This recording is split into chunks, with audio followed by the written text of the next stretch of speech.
YouTube पर डली होगी हमारी दीप श्री शिव महापुराण की कथा, दीप माली। कभी मौका मिले तो उसको निकाल कर सुनना, उसमें वर्णन किया था।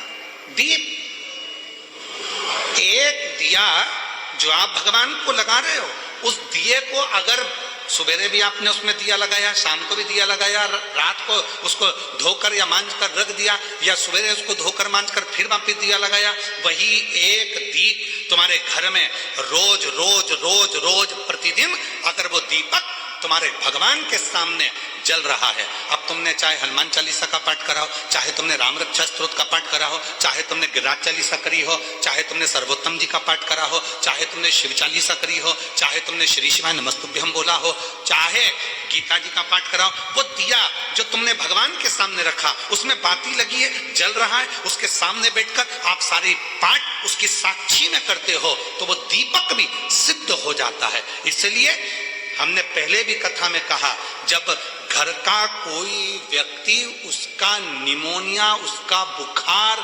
उसका शरीर का ताप जब उतरता ही नहीं है, तब जिस दीपक को तुमने रोज लगाकर आरती पूजन करी है, उस दीपक को पानी में डाल दिया जाता है, पानी में से निकाल दिया जाता है, उसी पानी को उसके शरीर पर दिन में कम से कम 3 से 4 बार उस पानी से पोंछा जाता है, तो धीरे धीरे वो ताप, वो बुखार उतरना प्रारंभ हो जाता है, निमोनिया ठीक होना प्रारंभ।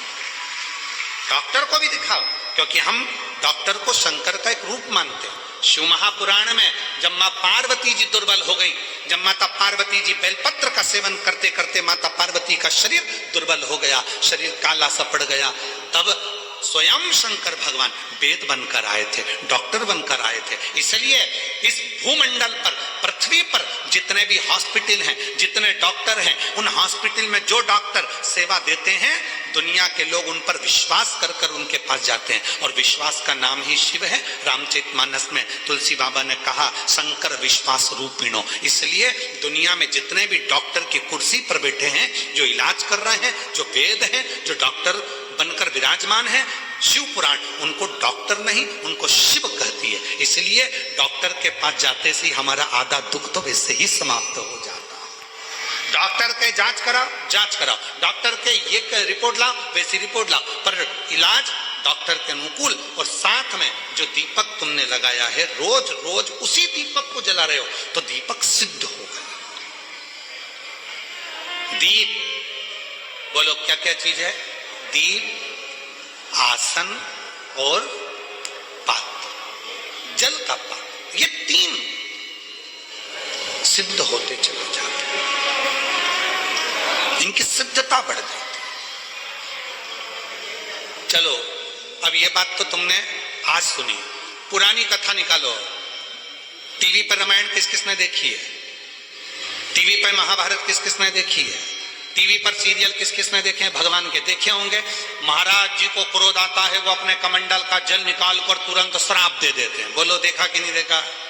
जम के तो बोलो, देखा ना? श्राप किस चीज से लगा?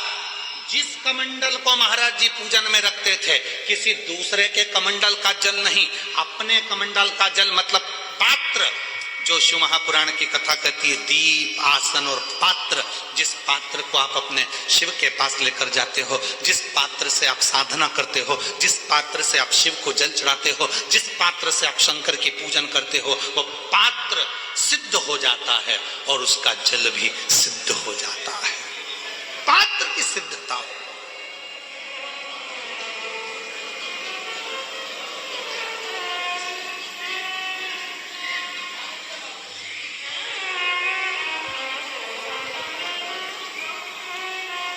कहा, सावित्री, दीप, आसन और पात्र जब ये एक रहें, तो संसार में किसी की हिम्मत नहीं है कि कोई तिरछी निगाह से देख ले।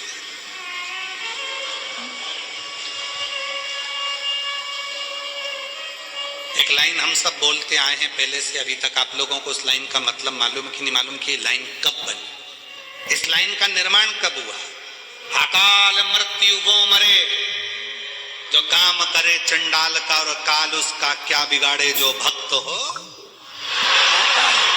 कोई तुमसे पूछे कि इस लाइन का निर्माण कब हुआ, बोलने वाले ने इस लाइन को कब बनाया था, तो कह देना महाभारत के वन पर्व में जो सावित्री की कथा आती है, और सावित्री ने जो यमराज से अपने पति के प्राण वापिस लेकर आई थी, वो शिव की कृपा से लाई थी। इसलिए अकाल मृत्यु वो मरे जो काम करे चंडाल का, और काल उसका क्या बिगाड़े जो भक्त हो मां। ये संवाद तब बना